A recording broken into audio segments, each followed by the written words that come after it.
Drinking with Authors may contain adult content. Listener discretion is advised. Ooh, welcome to an actual live Drinking with Authors. I'm so glad to be back. Yay! With me today is Kait Disney-Leugers. Kait, why don't you tell the audience at large about yourself? Okay. So I write paranormal and fantasy romances with a little bit of nerdiness in there based off of Dungeons and Dragons. I do marketing as well. So I do my own marketing as well as other people's marketing. And I don't know what else to say. No, show your books so people can fall immediately in love with them because these are my they're books. amazing.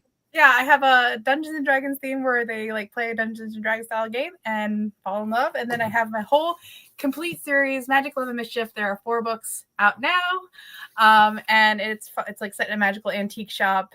It's kind of like Howl's Moving Castle meets Warehouse 13. So it is completed, but they can be read as standalones. Oh, I love that. Okay. So let's talk about what we're drinking because we always do that. So my sister-in-law found this Wicked Grove blueberry hard cider. Nice. And it's got a very angry apple on it, which I appreciate. So I'm doing that because I'm all about the ciders, as we know. What are you drinking for us tonight in a respectable way? I am having Liquid Death, Dr. Death flavored sparkling water. I have more I will be drinking later tonight when the kids are asleep.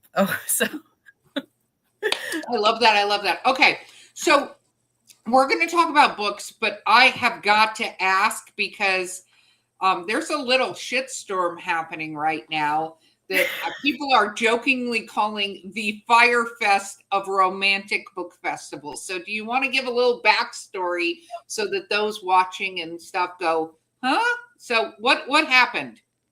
Yeah, so last weekend there was a new book festival called A Million Lives in Baltimore. It went a little too big, too fast. We were told over 600 tickets were sold for this event.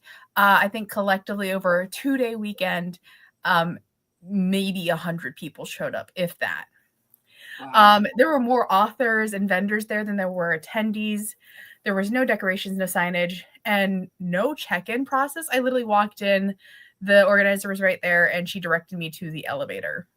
There was also a lavender ball put on, which, if anybody's seen pictures of, it was a single line of rose petals around uncovered tables, what looked like a Costco dessert table, and a tiny little speaker on a chair, which apparently was named Steve. I saw a video saying the speaker was donated by the security guy who went and got it because you guys didn't have any music or something? That's what I've heard. So I didn't go to the ball. I came home because after 2 days of nothing, I did not want to be there anymore. But yeah, everybody lost money. I'm lucky I'm local. I literally live 35 minutes from Baltimore. So it wasn't as terrible for me as it could have been, but parking there was atrocious, and we were never told it was going to be that bad. And there are people who traveled, flew, stayed, and spent thousands of dollars, and they're not getting that back. Feature authors were supposed to have their hotel covered. It didn't happen. They were sent. They were supposed to stay at the Hilton. They were sent over the Days Inn last minute, and that wasn't paid for. And just everybody lost money. And what's worse is the organizer is really not taking responsibility for everything. She's saying, swag bags were lost, things were stolen by the convention hall, and the convention hall, none of the stuff ever arrived here. We were very transparent at everything. And this is a location, the Baltimore Convention Center, which hosts Baltimore Comic-Con and huge events. They know what they're doing, but yeah, it's terrible. So what is your TikTok? I think it's posted in the show notes, but what is your TikTok? Because you did some videos on this. Yeah, so my TikTok, author Kait Disney-Leugers on there. And I just went basically my whole rant after the fact. So Sunday night, I kind of waited for everything and just let it loose because it was atrocious. And there was there, nobody felt like they were taken care of. There was nothing there.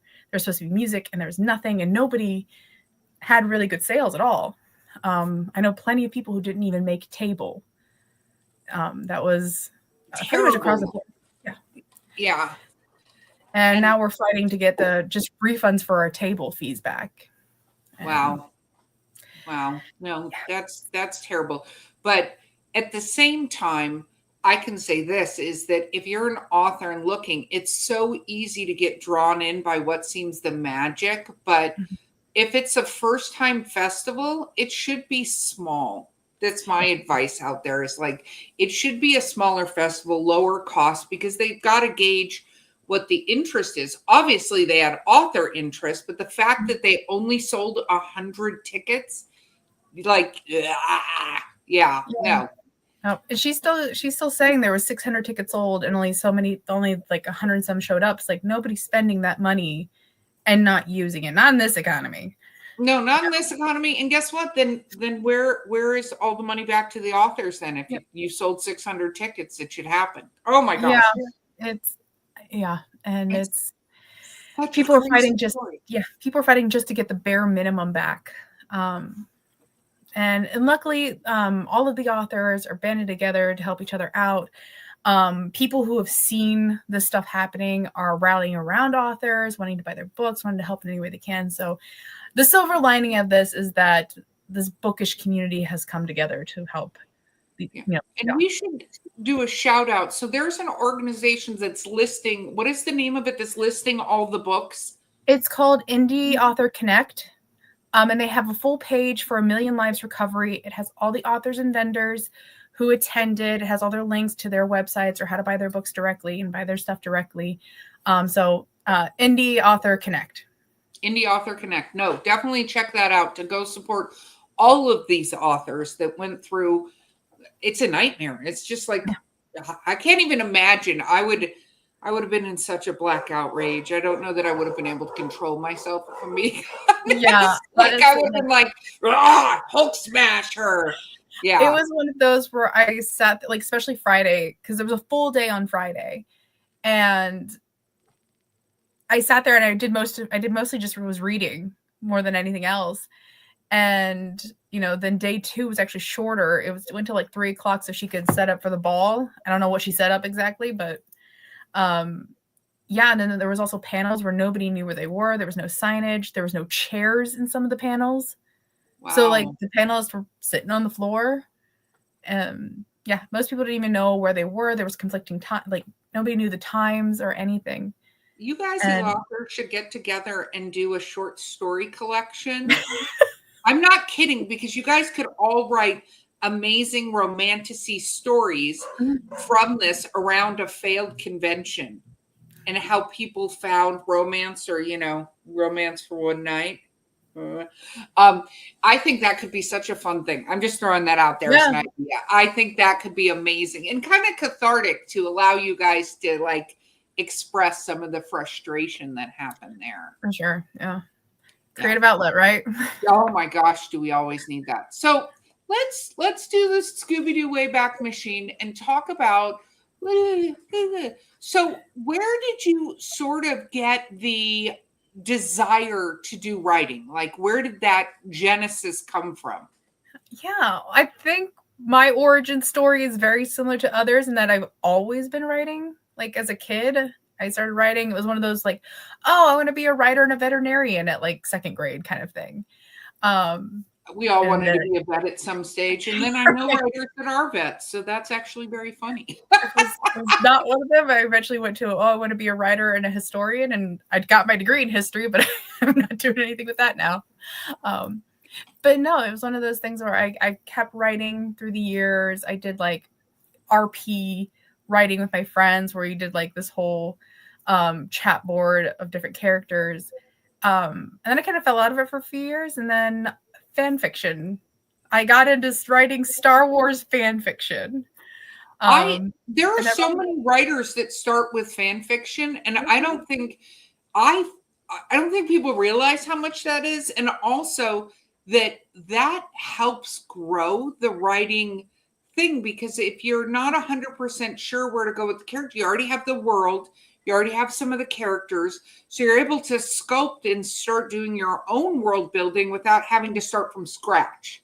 Exactly. Right?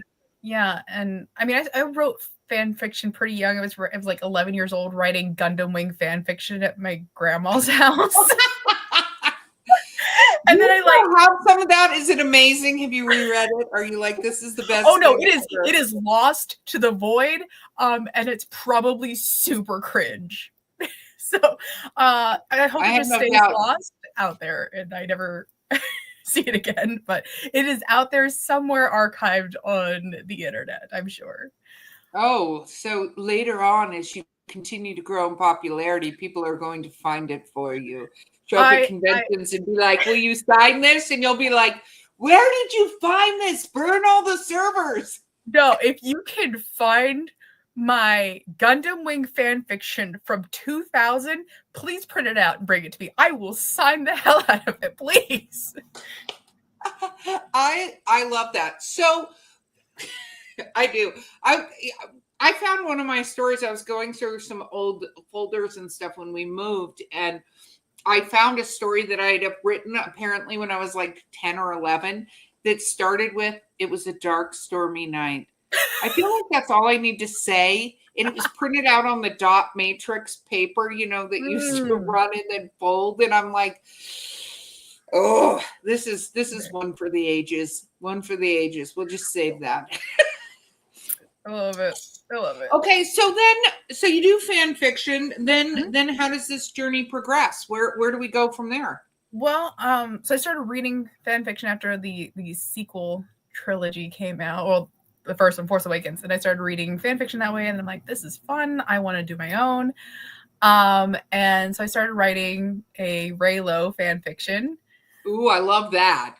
And I found this great community of people. I actually still have a Discord of Reylo authors. We're all in there now. We're all published authors. And we all started off writing Reylo fan fiction. I love that. Yeah, so it's really great. And so I was posting it on Archive of Our Own. AO3 was my home for a long time. I'd still love to be there. And I was writing one shots. And I'm like, no, I'm going to try my hand at something longer. I've never written something chapters. And so I started writing one about this magical antique shop. And I got such wonderful feedback from it constantly through the whole writing process. And I'm like, well, what if I just did this, you know? And so I did. I took it down, rewrote it. That I took it down to the bones and rewrote everything, and now it's antique magic. I love that. So what made you do antique store? Like, are you a big fan of antiquing or not a bit? Okay, because I always love, like, I write really demented stories, but my story ideas come from a lot of people watching a lot. And I'm like, what if this went wrong? Like, this is a cute little interaction, right? But what if there was a monster that, or one of these things changed? Like, that's how my brain thinks about stories. Yeah. Where did this idea come from?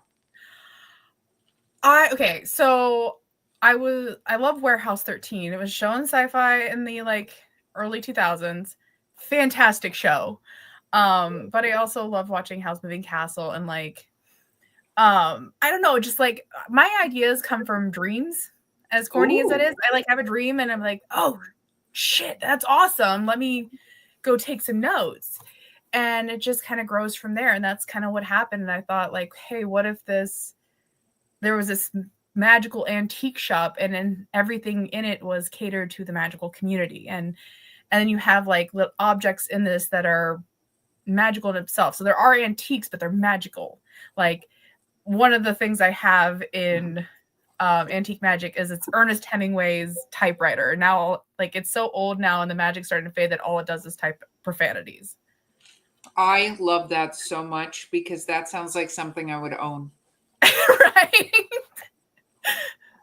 And no, my favorite though is that it's actually become a reader favorite is there's a magical teacup that will fill with any beverage you want or things that you need.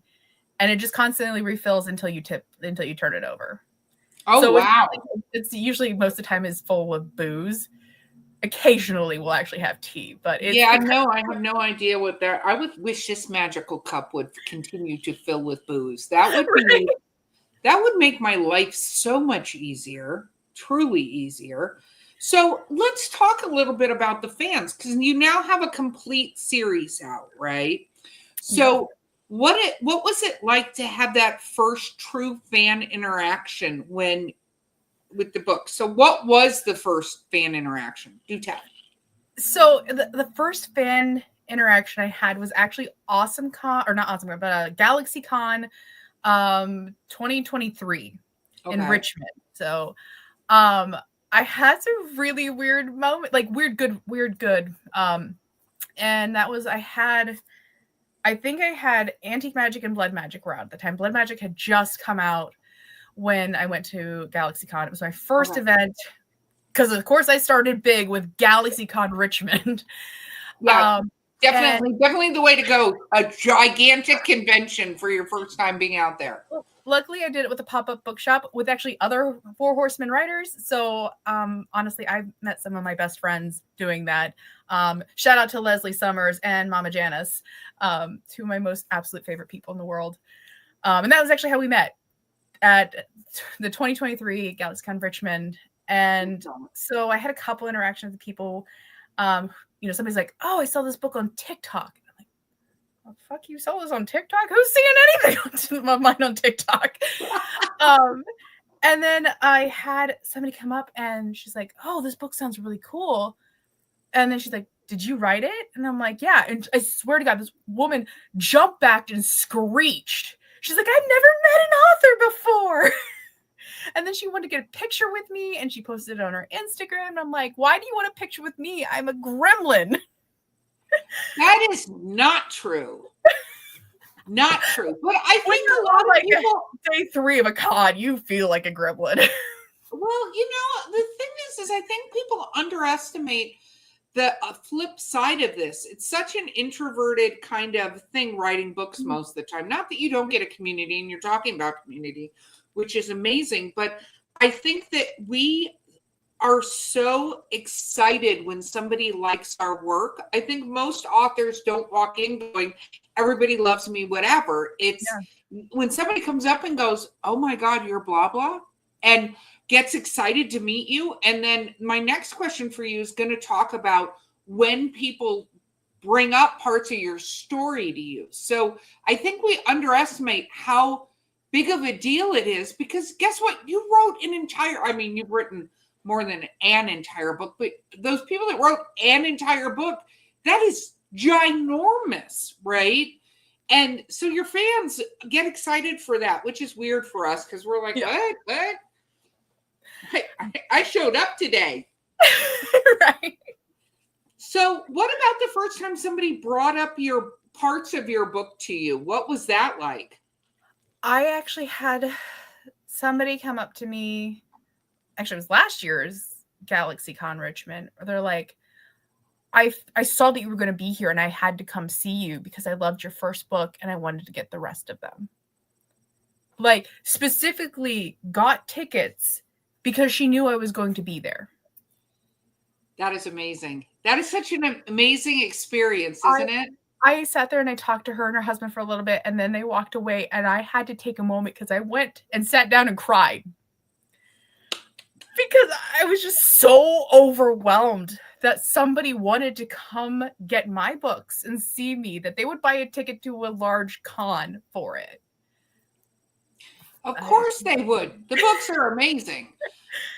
Has anybody cosplayed as a character yet? Because I feel like that's another level achievement, is when somebody cosplays as a character from your book. Not yet. I'm waiting for it. So if anybody wants to do it, I will love you forever and probably make it really weird. Okay. I appreciate that you'll make it not only weird, but also appreciate them for doing it. So I love this writing journey. What has been the thing you least expected as an author? Like, what has come up and just surprised the crap out of you? Just how amazing this community is.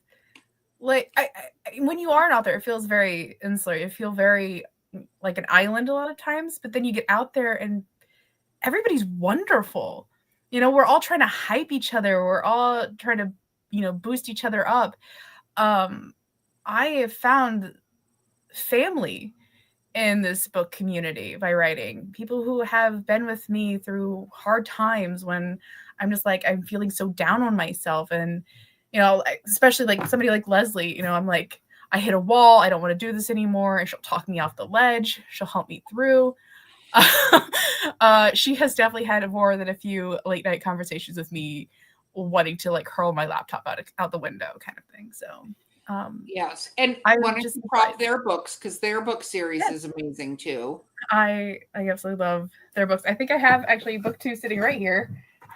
Because I've already read, I have book 1 is on my other shelf, but I have book 2 of their series. So it's Breed Redefined, but Breed Reborn is the first books. Highly recommend them. Yes. No, absolute props to the Summers. They are amazing. So, the community I think is really important. I think a lot of people don't realize that there's actually both a writer community and a reader community who get into this. And being in those communities, you can find like-minded people, especially in a time when social media puts a screen in front of most interactions I think people end up having.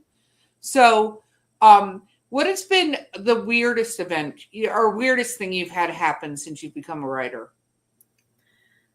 My mom telling me I write too much smut. No, it's really funny because my mom loves to read too, and she always encouraged reading, and she loved her bodice rippers in the 90s. We had more than a couple of those shirtless men, bodice rippers. Fabio out there.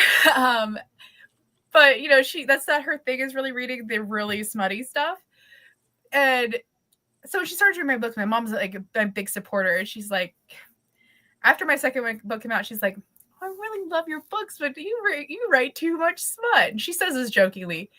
So I said, okay, challenge accepted. And my next book, in book 3, I wrote even more and dedicated it to her. I have to say the reverse is actually weird. So under my other pen name, Dahlia Lance, I wrote some chick lit humorous erotica, right? And my dad will introduce me to friends of his and be like, yeah, this is my daughter. He doesn't talk about the horror books I write. He talks about the horror books I write. And he's like, you've got to read her book, My Home on Horror Island. I read it. It was so, and I'm like, I am an adult. And I was like between embarrassed, mortified. Like I didn't even know, like flattered. I'm having like this array of emotions going on and going, my dad, who I love him, early 70s, I think now, but he literally is sitting there talking to his elderly friends, male friends and female friends, about this chick lit erotica book that his daughter wrote. That's fantastic. And I literally to this, I can still picture, because I'm like, this, if any point in my life I needed to turn invisible, that was the moment that I would have liked to suddenly be invisible and walk out of the room, because he's like, it's so good. It's so funny. And there's lots of sex. And I'm like, what is happening? So I don't know which way is like weirder, because there's lots of sex. Thanks, Dad. Thanks. Appreciate it. When book funny 2 came out, he's like, that. But she passes the book around her neighborhood. She'll pass it off to her friends. She's like, it's really smutty. I love that so much. I love that. So then what are you working on next? What's up? What are people going to expect from you? That is a good question, because I have been going through writer's block. Yay! What is it? Snap. I actually have 2 projects I've been working on. I've just been kind of stalled, mostly because my brain's like, what if we not? What if we didn't do that?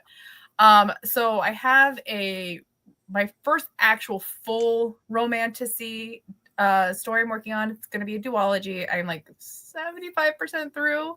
So I'm really delving into full fantasy this time. And then I have rock star romance with a little bit of a supernatural twist to it.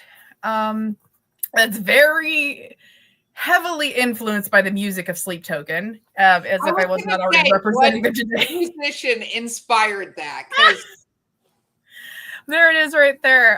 It's obviously Sleep Token it's my everything, my go-to. awesome. And so, which after this, I have later tonight we have our listening party for the new album that comes out tomorrow. So my Discord's all getting together. We're getting our drinks on, and we're gonna just listen to music. I love that. I love all of that. Very cool. Well, that was only 2 things. So what's the third thing? That was only 2. So I think I only have 2 right now.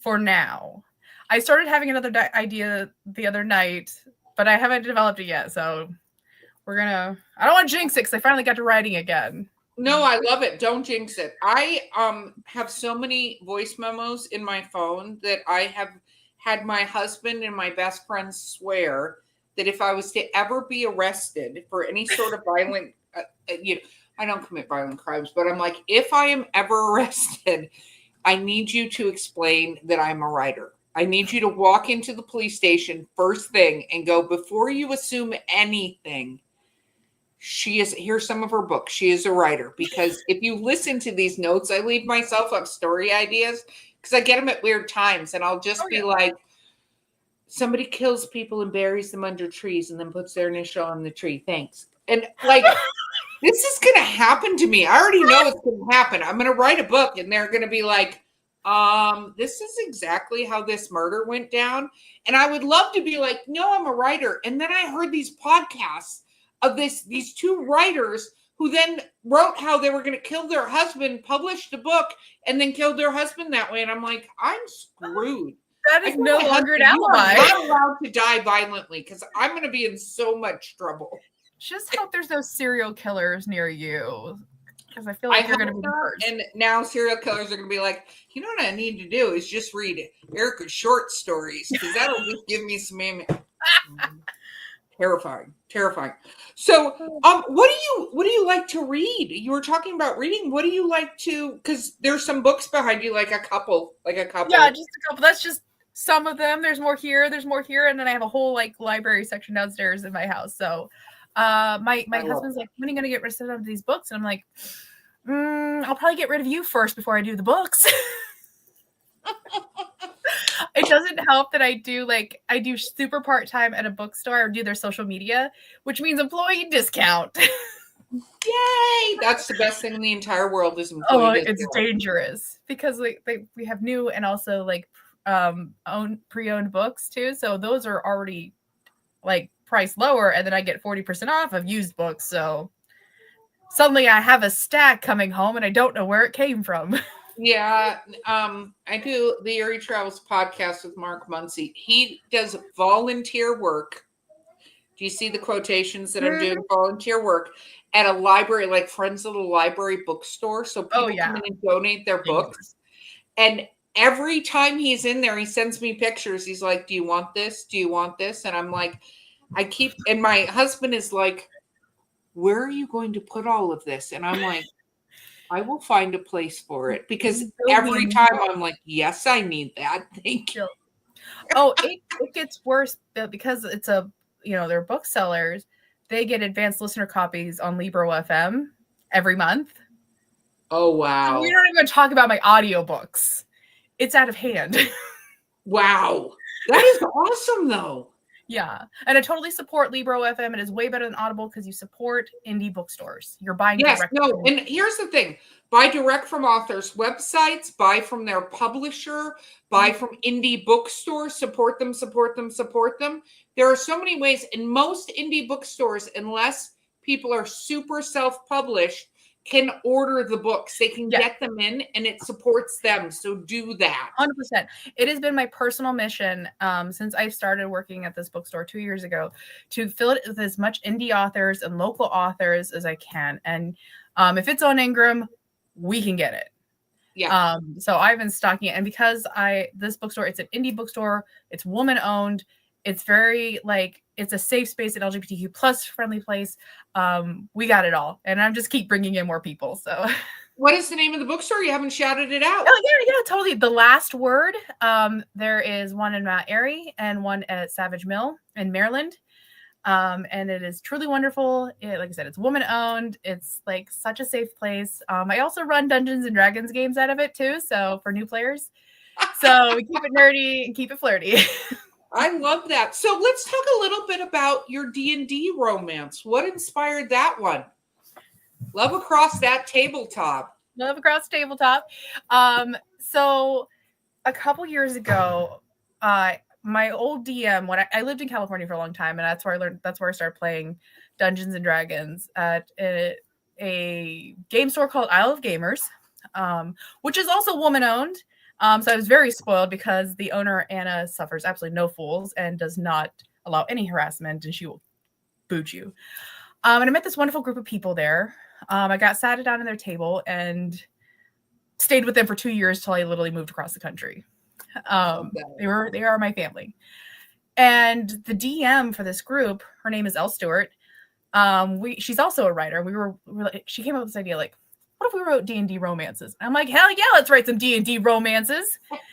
So we started writing, our own stories, and we'd send them to each other chapter by chapter. And that's kind of where it came from. We drew a lot from like the D&D game we played together. Or I'd be like, we'd ask each other, oh, do you have a fun mod we could throw in there, and just get ideas off of that. And what came out of it was 2 different stories that I think at the core of them have the same heart, because it's all coming from this one D&D campaign we had going for 2 years, but are very different journeys. So Taking Initiative by Elle Stewart was written when Love Across the Tabletop was written too. We dedicated them to like the same group. Our acknowledgments are to each other because the 2 of us share exactly one brain cell.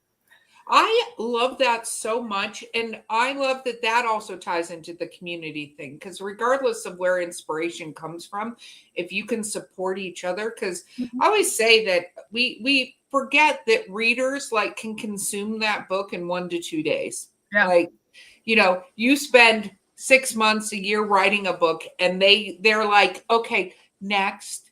Right? Like, where's the next one coming from? I have people like who I am one of those writers who I just can't stop myself from reading reviews. I know I shouldn't, but I do it anyway. And I've seen so many people with Love Across the Tabletop being like, I stayed up until I finished this book in one night. And I'm like, dude, it's an okay book, but you're not sleeping because of me. I think that's fantastic, because that tells you it is a great book when people can't sleep. Mm-hmm. So what are you reading right now? So I always at any given time have an ebook, audiobook, and a physical book. I would get so confused on those stories. I would be like re-listening to the audiobook going, wait a minute, what just happened? Where am I? I would be like dizzy. So how do you do it? Because I usually have it very segmented by when I do it. So like I listen to audiobooks when I'm in the car or I'm at work.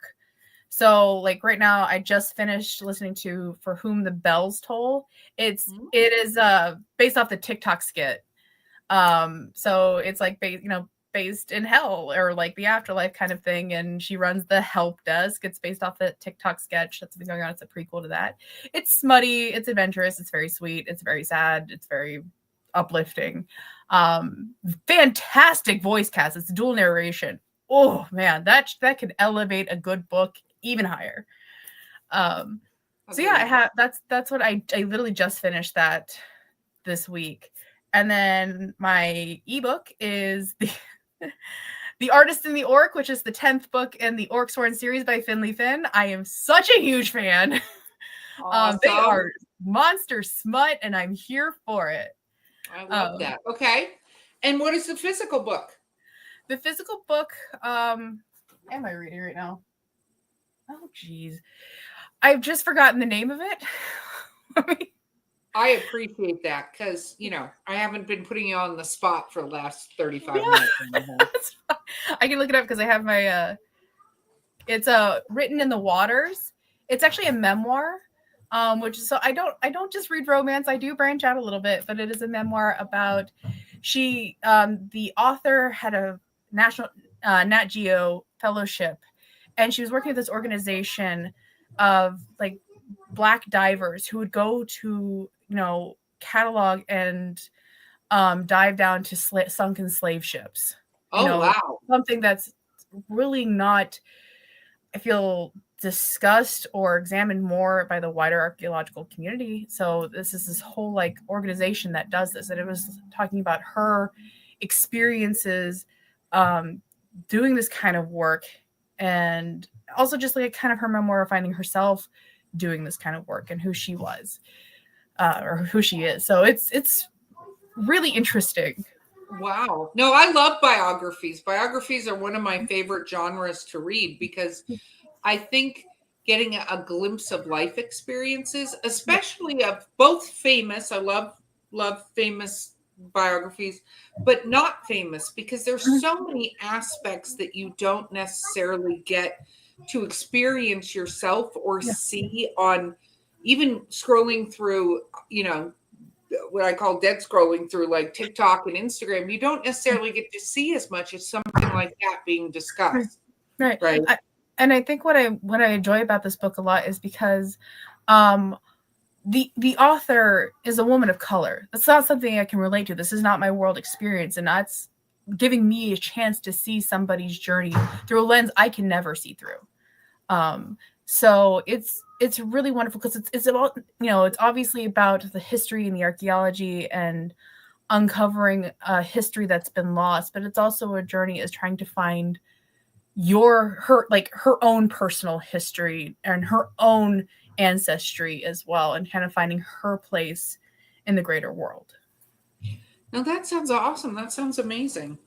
Okay, so we have a couple more minutes here. I want to cover what movie do you watch over and over again? What is like your go-to? I'm going to throw this movie on when I need to watch a comfort movie. What is your comfort movies?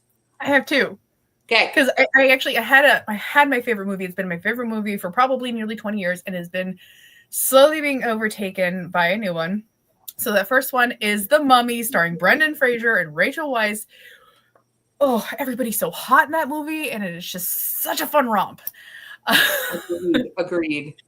And then now I'm really starting to watch more and more, and that because I wrote this book, it's Dungeons and Dragons: Honor Among Thieves. Starring Chris Pine. I love that movie. I think they did so incredible, and that's a movie I feel like I love rewatching movies because a lot of really good movies, there are little things that you don't see until you watch them several times. Exactly. Right? I watch it sometimes, and there are so many things that just pop up I didn't see the time before or like the second time, and I must open a Kool-Aid real fast. I apologize. Oh, I love that. Hi, small person who's on our podcast. I appreciate you. She has bombed come into every single podcast I have done. I appreciate she looks like a skeleton. She should be allowed to bomb things. It's a legitimate thing. But that was Argus. She will be 5 in just 2 weeks. So. I love that. I normally get bombed by my puppies now, but my granddaughter is moving up here, so we might have some granddaughter bombing here soon. There you go. I love The Mummy. I hate that they redid it. I don't want to talk about that. I heard rumors, though, that they're coming back for a sequel, like a follow-up. Bring Brendan Fraser back. Give him the world. He deserves it. He deserves it. Oh, he just seems like such a nice guy. But I do appreciate the Dungeons and Dragons. And I have to say, one of my favorite scenes in that movie actually is where she's having the conversation with the halfling that broke up with her. And it's Bradley Cooper. I love that so much because I love it when, like, Brad Pitt does this a lot too, is takes himself out of being like the handsome guy. You know what I mean? It makes himself, Brad Pitt, ridiculous. Like, I don't know if you ever saw him in Burn After Reading, but it was a hysterical Like, he's just nuts in that movie. It's so funny. I love seeing like what you think of like serious actors doing like insane roles, like Daniel Craig in Lucky Logan. Oh yeah, Where he's just absolutely unhinged. He's bleach blonde and just insane. what's his name? Channing Tatum. Is it Channing Tatum's in that one too, right? Yeah, he is. It's him and Adam Driver. Yeah. I love that movie. You can have that cast all over the place for me, please and thank you. I love it so much. So, okay, we're going to cast Antique Magic. This is where you're going to lose me because I'm terrible at this. Oh, come on. You've got to have somebody that you envision when you were doing this. The sad thing is I don't, because I don't know why, but I don't have like actors in mind when I write things. Now my sister is really good at this, and she was like saying, "Oh, Bree is, Florence Pugh." Yeah. I don't know. And like, okay, yeah, no, I can see it. But yeah, when I'm like writing them, I don't have an actual person in mind. Now, of course, I say this and I'm like, you know what? Dev Patel and all my male leads. I don't care if they were supposed to be a white guy. It's Dev Patel. He has the range. You know, when they make the TV or movie adaptation of these things, I feel like it, C.R. Rice, who runs the pop-up bookshop, right? One of the things she said one time, which I thought was absolutely brilliant, was she said, you have to treat movies and TV shows like they're fan fictions of the book. Because a lot of times you can't put an entire book in a movie. It is impossible. And even in like an 8-part mini-sode, you can get a lot of it, but you're never going to get all of it. You're never going to get all the subtle little things that you do. So, going in and having it treated like fan fiction, see how they create it. Don't let them desecrate it. Fault in Our Stars. No, sorry, Silver Linings Playbook. Terrible, but anyway. So I think that's so much fun. But we are going a little over, so I'm going to have you do shameless self-promotion before we end. Where is it the best place for people to hook up with you? And not in that way. I am married. Maybe a little bit of cider. Happily married. Where is the best place for them to find you on the socials and find your books? Yep. So I'm all over social media except for I am not on Twitter because that ship has sunk to me. But I hang out a lot of times on Instagram it's just at Kait Disney. You know how to spell Disney. Yes. So I'm there pretty much constantly. I'm chronically online. But also I'm on TikTok. That's I've been doing a lot of TikTok ranting lately. And you can get my books on my website, author KaitDisney-Leugers.com. The Four Horsemen Publications website, or your favorite indie bookstore. You can just order it. They will get it for you. So, please avoid. Are you going to be in any cons anytime soon? Or are you going to be in any other convention? So I am going to be doing the Right Women Book Fest, and that's going to be in Bowie, Maryland, July 19th. I'm also going to.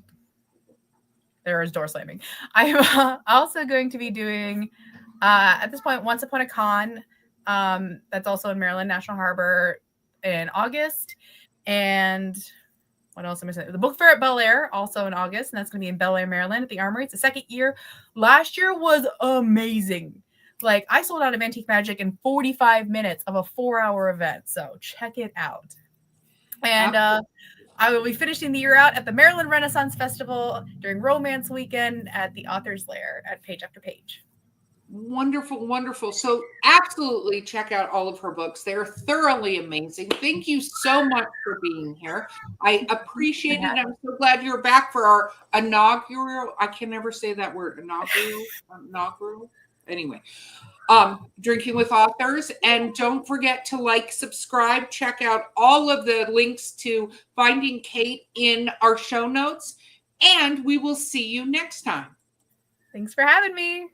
Absolutely. Thank you for listening to Drinking with Authors. Join us next time for another fun conversation with an author over drinks.